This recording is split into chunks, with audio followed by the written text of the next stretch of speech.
जय हिंद दोस्तों, current affair के तीसरे महत्वपूर्ण वीडियो में आपका स्वागत है।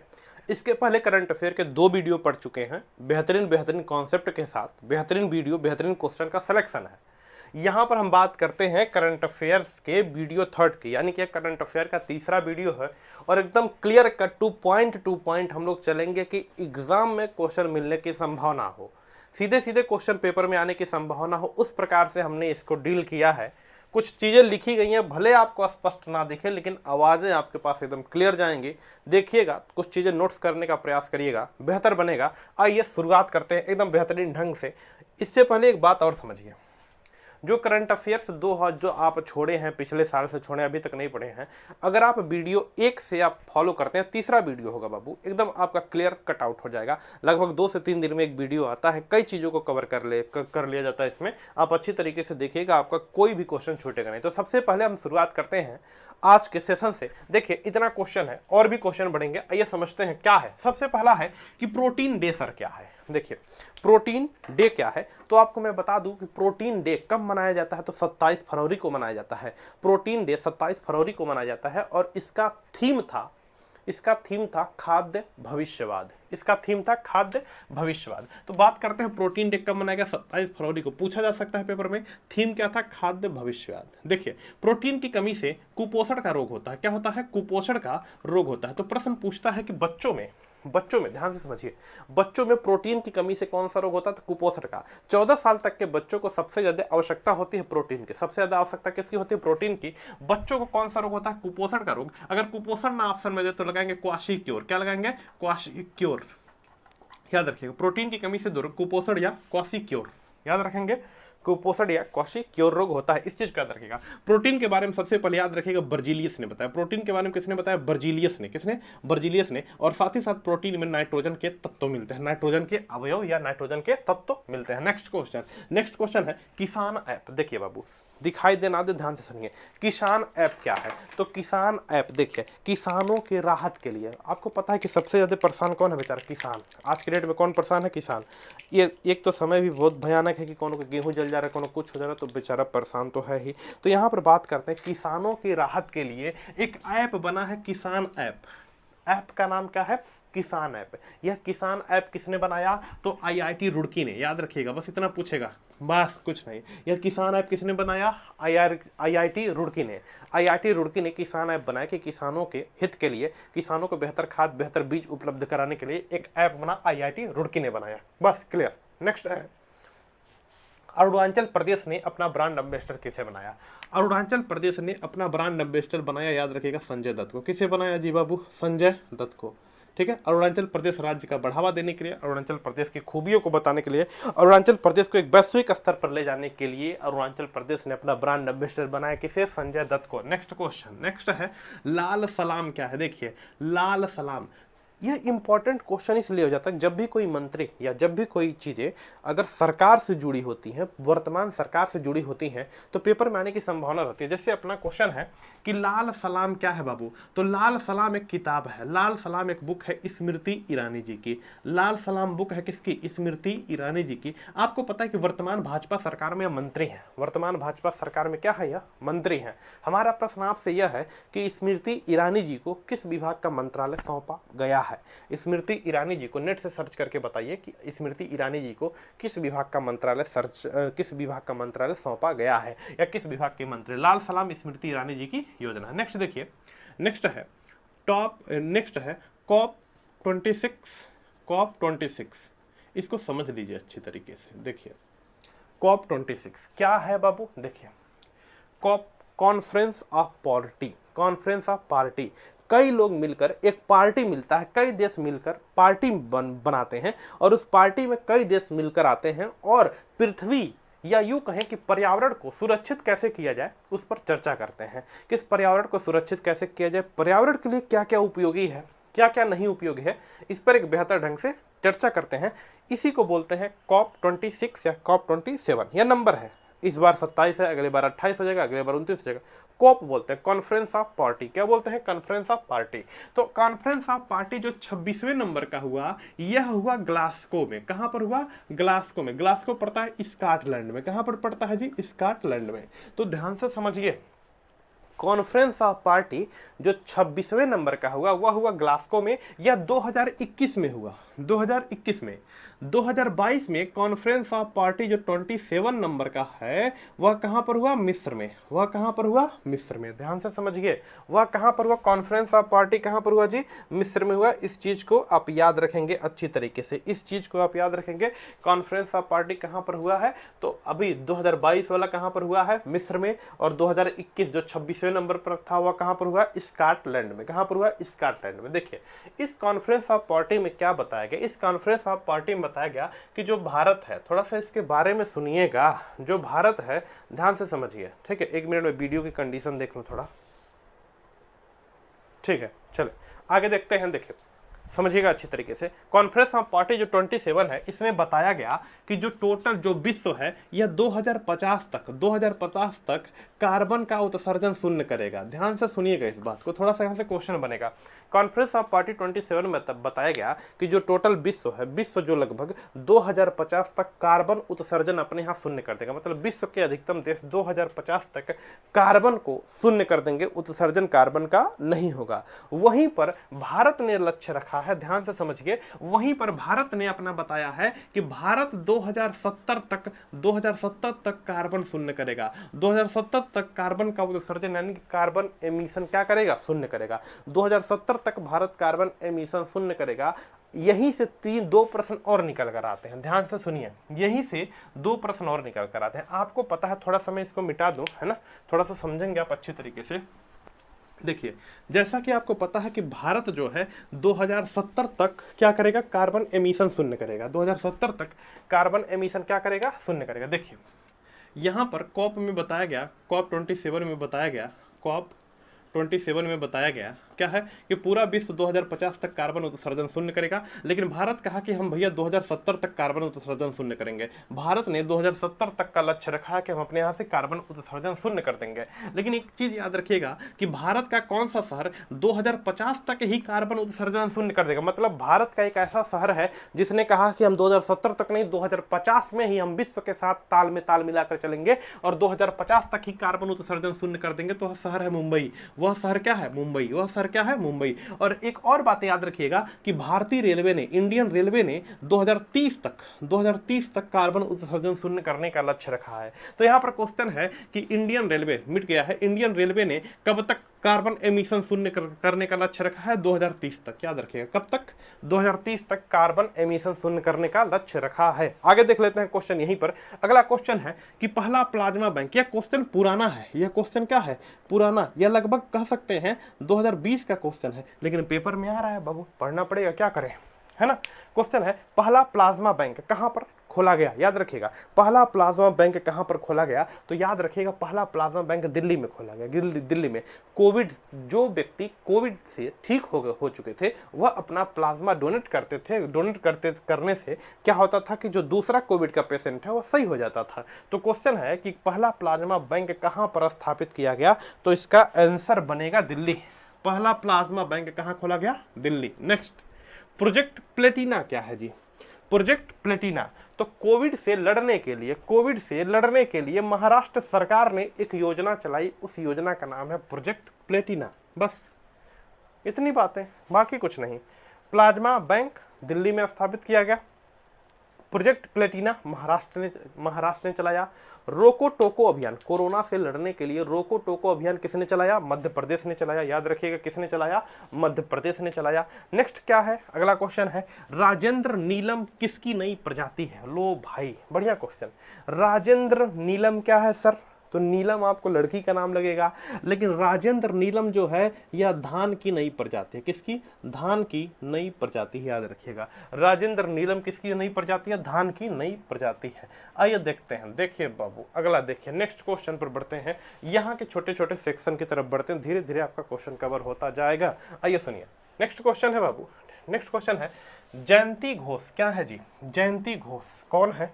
तो देखिए जयंती घोष जो है यह भारतीय मूल की महिला है। जयंती घोष जो है यह भारतीय मूल की महिला है, जिसे यूएन के, यूनाइटेड नेशन, संयुक्त राष्ट्र संघ के सामाजिक और आर्थिक परिषद में सदस्य बनाया गया है। बस इतनी बातें याद रखिएगा। क्या है? जयंती घोष कौन है? तो जयंती घोष एक भारतीय महिला है जिसे यूएन मतलब संयुक्त राष्ट्र संघ के सामाजिक और आर्थिक परिषद में इनको सदस्यता मिली है, इनको सदस्यता दिया गया। भारत के लिए बहुत बड़ी बात है, भारत के लिए बहुत बड़ी बात है। यूएन के सामाजिक और आर्थिक परिषद में इनको क्या मिला? सदस्यता मिला है। इनको क्या मिला है? सदस्यता मिला है। नेक्स्ट क्वेश्चन, ई विधानसभा ऐप। देखिए बाबू, ई विधानसभा ऐप लॉन्च किसने किया? बहुत बढ़िया सा क्वेश्चन, ध्यान से सुनिए। ई विधानसभा ऐप किसने लॉन्च किया? यानी कि विधानसभा का जो टोटल सिस्टम है उसको ऑनलाइन इलेक्ट्रॉनिक रूप में ई विधानसभा ऐप लॉन्च करने वाला, या यूं कहें कि डिजिटल विधानसभा किसने अपने यहाँ पर लागू किया? तो उसका नाम है नागालैंड। नाम क्या है? नागालैंड। छोटा राज्य लेकिन काम बेहतरीन, छोटा राज्य लेकिन काम बेहतरीन। ई विधानसभा नागालैंड, ई विधानसभा नागालैंड। लेकिन पूछ दे ई कैबिनेट पर डाली तो लगाएंगे हिमाचल प्रदेश, ई कैबिनेट पर डाली तो लगाएंगे हिमाचल प्रदेश। यहां पर ई विधानसभा नागालैंड, ई कैबिनेट पर डाली तो हिमाचल प्रदेश। नेक्स्ट देखेंगे, नेक्स्ट, कार्बन न्यूट्रल खेती करने वाला भारत का कौन सा राज्य है? कार्बन न्यूट्रल खेती करने वाला भारत का कौन सा राज्य? देखिए, हमको पता है कि जो भी हम खेती करते हैं उसमें हम उर्वरक डालते हैं, वह उर्वरक डायरेक्टली या इनडायरेक्टली क्रिया करके कार्बन उत्सर्जन करते हैं। आपको पता है कार्बन उत्सर्जन करते हैं। तो हमारा प्रश्न यह है कि वह कौन सा राज्य है जो कार्बन न्यूट्रल, कार्बन मतलब कार्बन क्या करे? उत्सर्जित ही ना करे। कार्बन न्यूट्रल खेती करने वाला पहला राज्य बना केरल। कौन राज्य बना? केरल। कार्बन न्यूट्रल खेती करने वाला पहला राज्य कौन बना? केरल। यहीं पर पढ़ लेंगे, विश्व 2050 तक कार्बन उत्सर्जन शून्य करेगा। यही लिखा हो, देखिए वो चीजें मैंने यहाँ लिख दिया है। विश्व 2050 तक, विश्व जो है 2050 तक कार्बन उत्सर्जन शून्य करेगा, और भारत जो है 2070 तक कार्बन उत्सर्जन शून्य करेगा। भारत जो है 2070 तक कार्बन उत्सर्जन शून्य करेगा। यहाँ पर है 2050। देखिए, भारत ने अपना लक्ष्य रखा है 2070 तक, लेकिन दो बात याद रखिए कि मुंबई 2050 और रेलवे 2030 तक। देखिए 2050 तक, 2070 तक भारत ने लक्ष्य रखा है। यहाँ पर लिखा है 2050 तक भारत का कौन सा शहर कार्बन उत्सर्जन शून्य करेगा? तो आंसर है मुंबई। आंसर क्या है? मुंबई। 2050 तक भारत के कौन सा शहर कार्बन उत्सर्जन शून्य करेगा? तो लिखेंगे मुंबई। क्या लिखेंगे? मुंबई। नेक्स्ट क्वेश्चन है, दिख रहा हो चाहे ना दिख रहा हो, ध्यान से सुनिए। जन औषधि दिवस, पेपर में हो सकता आ जाए। जन औषधि दिवस, जन औषधि दिवस यह मनाया गया 7 मार्च को। कब मनाया जाता है? 7 मार्च को। जन औषधि, ध्यान से सुनिए, जन औषधि दिवस, क्योंकि आपको पता है कि आयुर्वेद का बढ़ावा देने के लिए भाजपा सरकार दिन प्रतिदिन प्रेरणा कर रही है। तो इस वे में हम पढ़ते हैं कि जन औषधि दिवस हर साल मनाया जाता है 7 मार्च को, या चौथी बार मनाया गया। कौन सी बार? फोर्थ टाइम मनाया गया, चौथी बार मनाया गया। और इसका थीम था, जो जन औषधि दिवस है इसका थीम था जन औषधि 7 मार्च को, याद रखिएगा।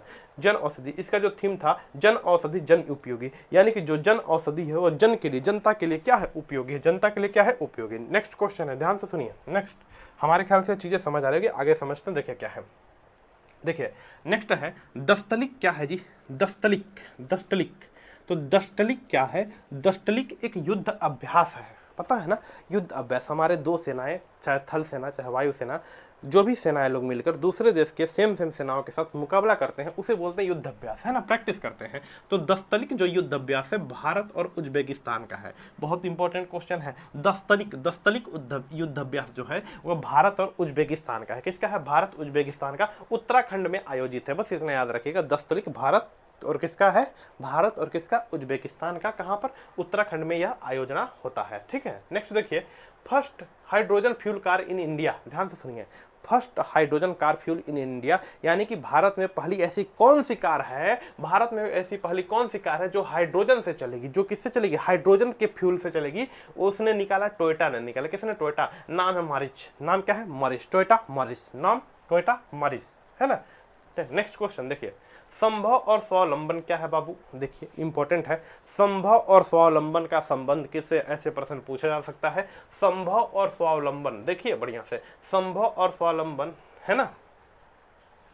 नेक्स्ट क्वेश्चन है, संभव और स्वावलंबन क्या है? तो देखिए, संभव और स्वावलंबन केंद्र सरकार की योजना है। पहला क्लियर पॉइंट याद रखिएगा, केंद्र सरकार की योजना है और यह प्लास्टिक उन्मूलन से है। केंद्र सरकार की मुहिम है प्लास्टिक उन्मूलन, यानी कि प्लास्टिक के उपयोग को कम करने से संबंधित है संभव और स्वावलंबन। संभव और स्वावलंबन केंद्र सरकार की योजना है और इस योजना में प्लास्टिक का उन्मूलन करना, मतलब प्लास्टिक के उपयोग को कम से कम करना है। क्लियर? नेक्स्ट बढ़े।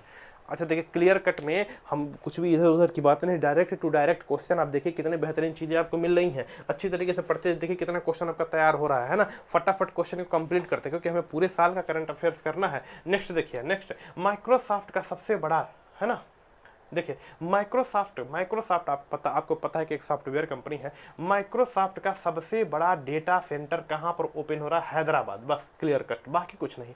माइक्रोसॉफ्ट का सबसे बड़ा डेटा सेंटर कहां पर हो रहा है? हैदराबाद में ओपन हो रहा है। नेक्स्ट क्वेश्चन है ऑपरेशन गंगा। लगा लो भैया, स्टार पेपर में आ सकता है। ऑपरेशन गंगा क्या है जी? ऑपरेशन गंगा क्या है? ऑपरेशन गंगा भारत सरकार की मुहिम है। ऑपरेशन गंगा भारत सरकार की मुहिम है यूक्रेन में फंसे भारतीयों को निकालने के लिए।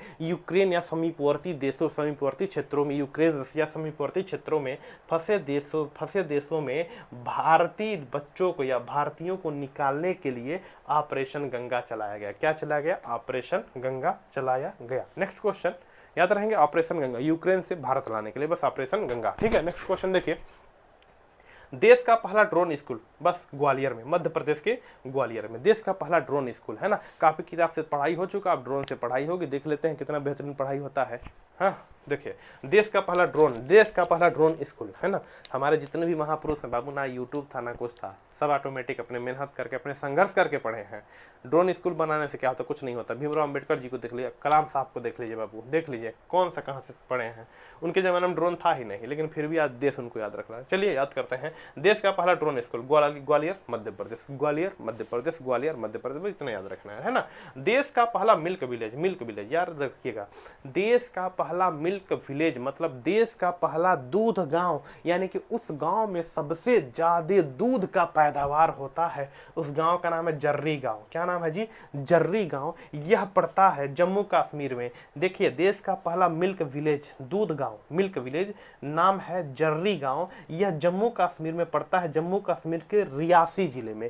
जम्मू कश्मीर का एक जिला है रियासी, इसी रियासी जिले में पड़ता है देश का पहला मिल्क विलेज। घोषित किया गया किसे? जर्री को। जम्मू कश्मीर के रियासी जिले में पड़ता है। आगे देखते हैं, नेक्स्ट क्वेश्चन है, चंद्रयान 2 द्वारा चंद्रमा की सतह पर किस गैस की खोज की गई? बहुत बढ़िया क्वेश्चन। चंद्रयान 2 द्वारा चंद्रमा की सतह पर किस गैस की खोज की गई? आर्गन 40, आर्गन गैस की खोज की गई। आर्गन 40 समस्थानिक है, आर्गन 40 की खोज की गई। नेक्स्ट क्वेश्चन है, 26वां अंतर्राष्ट्रीय फिल्म सम्मेलन, 26वां अंतर्राष्ट्रीय फिल्म सम्मेलन कहां पर आयोजित हुआ? तो तिरुवनंतपुरम, केरल। याद रखिएगा, 26वां अंतर्राष्ट्रीय फिल्म सम्मेलन तिरुवनंतपुरम में आयोजित हुआ। नेक्स्ट क्वेश्चन है, किस झील को तितलियों का झील कहते हैं? ध्यान से सुनिए, अच्छा क्वेश्चन इंपॉर्टेंट बन सकता है। क्वेश्चन है कि किस झील को तितलियों का झील नहीं, तितलियों का हॉट स्पॉट कहते घोषित किया गया। हॉट स्पॉट मतलब तितलियों का क्षेत्र वहां पर आता है और वहां पर उनको एक विशेष अवधारणा, विशेष कह सकते हैं कि अनुकूलन वातावरण मिलता है।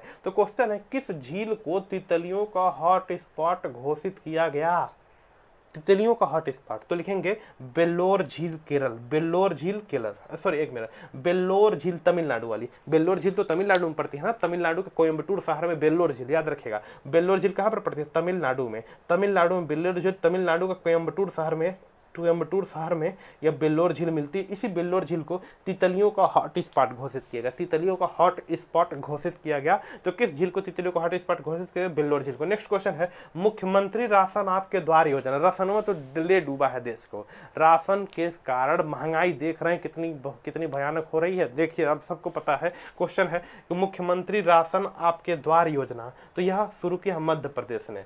मध्य प्रदेश में, उत्तर प्रदेश में तो झोला झक्कड़ लेकर जाओ लाने, और मध्य प्रदेश वाला कहा झोला झक्कड़ लेकर ना आओ, हम आपके दुआरों पर आकर राशन देंगे। तो क्या है जी? मुख्यमंत्री राशन आपके द्वार योजना, दुआरे दुआरे पर पहुंचाएगा कौन? मध्य प्रदेश, मध्य प्रदेश। नेक्स्ट है कोरंगा वन्य जीव अभ्यारण्य, बड़ा इंपॉर्टेंट है, समझिए। कोरंगा वन्य जीव अभ्यारण्य, पहला तो प्रश्न पूछेगा कि कोरंगा वन्य जीव अभ्यारण्य कहां पर है? तो यह पड़ता है आंध्र प्रदेश में। कहां पर पड़ता है? आंध्र प्रदेश में। सर इंपॉर्टेंट क्यों है जी आंध्र प्रदेश में? कहां पर पड़ता है? इंपॉर्टेंट आंध्र प्रदेश में। कोरंगा, औरंगा, अगर औरंगा पूछता, औरंगा तो असम, औरंगा पूछता तो असम।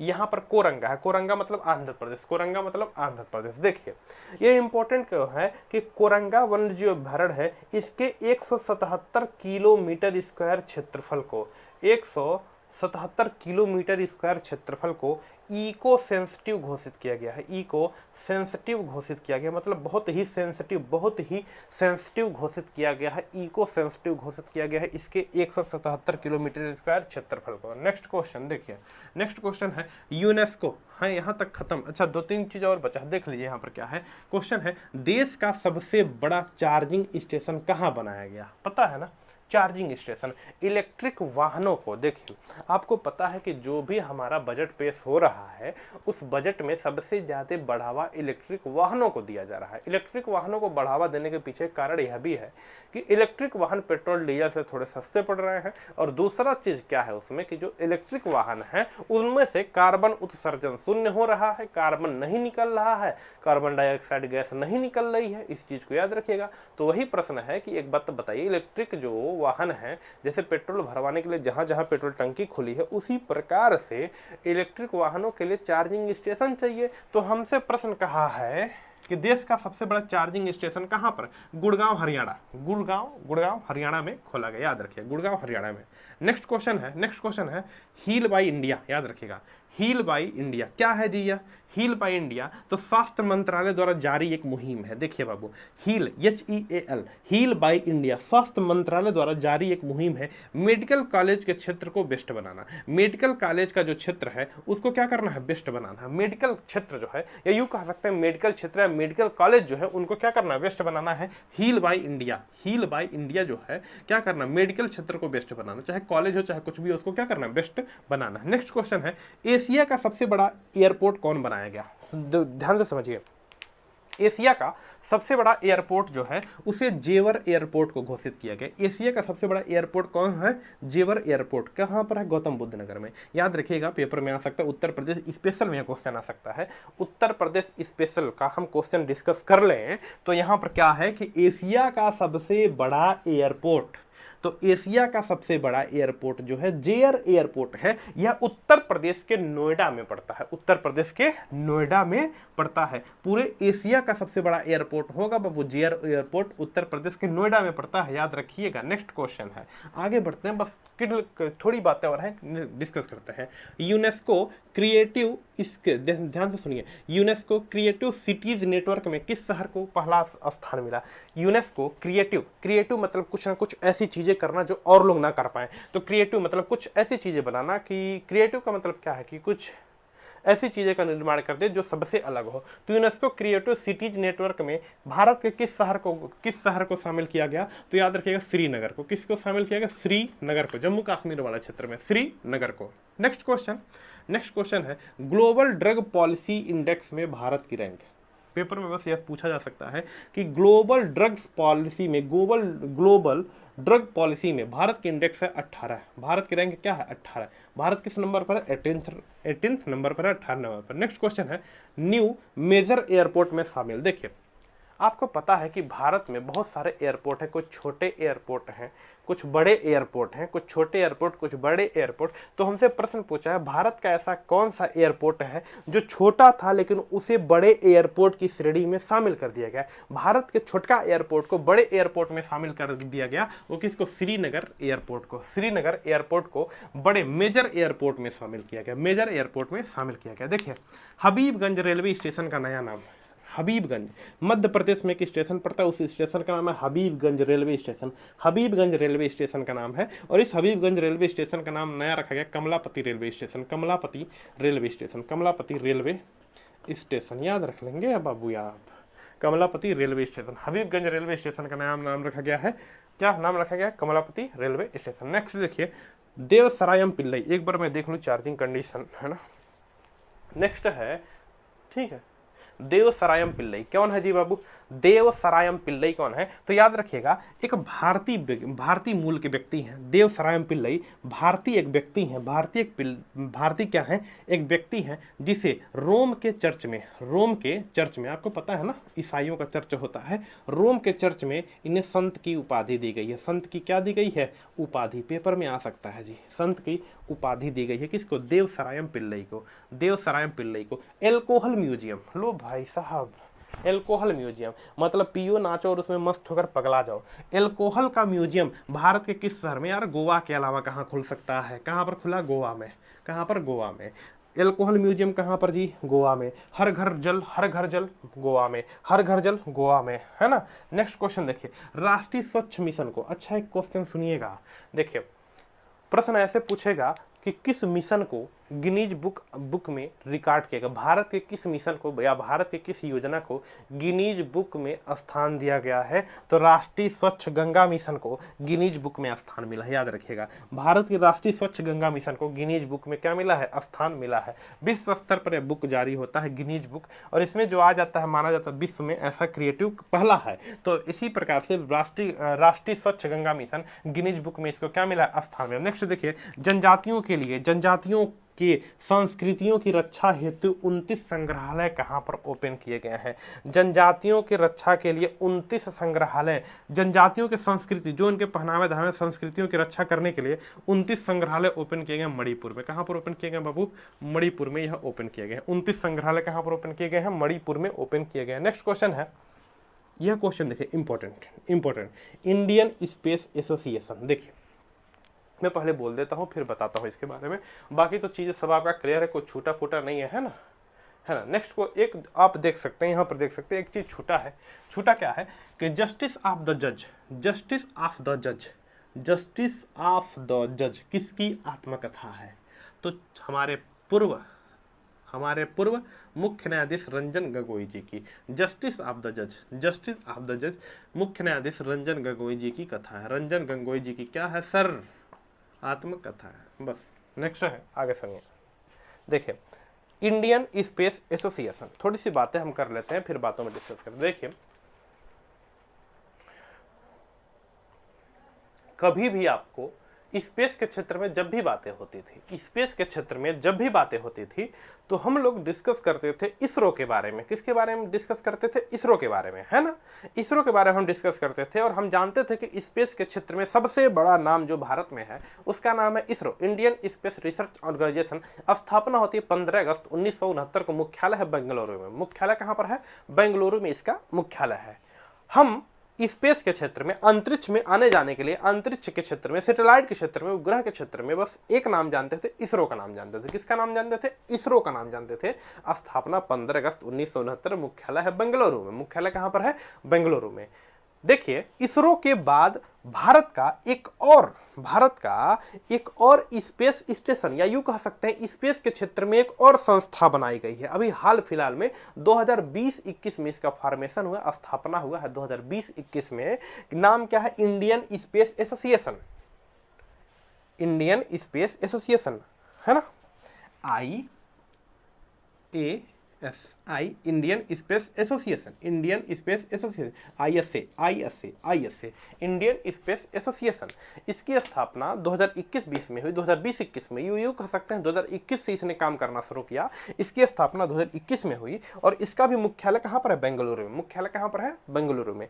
यह स्पेस यानी कि अंतरिक्ष के क्षेत्र में काम करने के लिए बनाया गया। जैसे अंतरिक्ष के क्षेत्र में इसरो काम करता था उसी प्रकार से अंतरिक्ष के क्षेत्र में यह काम करेगा इंडियन स्पेस एसोसिएशन। 2020-21 में इसकी स्थापना होती है। मुख्यालय है बेंगलुरु में। इसका उद्घाटन किया था प्रधानमंत्री मोदी जी ने। इसका उद्घाटन किया मोदी जी ने। इसका उद्घाटन किया मोदी जी ने। इसका उद्घाटन किया किसने? मोदी जी ने। और एक चीज याद रखिएगा, इसके पहले अध्यक्ष बनाया गया जयंत पाटिल को। इसके पहले अध्यक्ष बनाया किसको गया है? जयंत पाटिल को। याद रखिएगा इसके पहले अध्यक्ष किसको बनाया गया है? जयंत पाटिल जी को। मुख्यालय कहां पर है? बेंगलुरु में। इसरो का मुख्यालय कहां पर है? बेंगलुरु में। और इसका मुख्यालय कहां पर है? बेंगलुरु में। नेक्स्ट क्वेश्चन है, चाइल्ड फ्रेंडली पुलिस स्टेशन कहां पर खोला गया है? देखिए, है ना।